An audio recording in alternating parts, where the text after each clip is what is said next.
Hello everybody and welcome back. In this video I'm going to be teaching you how to install LangChain in Visual Studio Code. So this is going to be pretty simple. So before we begin, I'm going to be telling you guys that as of now there is no as such integration or application available readily to use inside Visual Studio Code. So if you're looking for something that is readily available inside Visual Studio Code, that is not going to be happening. So make sure to keep that in mind.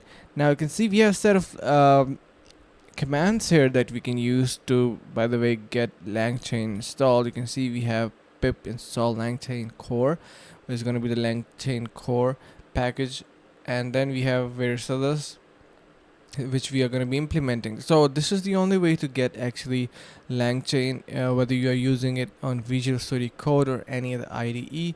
It is going to be helping you to get that. So I hope this is going to be helping you guys out, and if it does, you can consider subscribing to our channel and like the video as well. So thank you so much for watching, guys. Stay tuned for more videos and see you guys in the next video.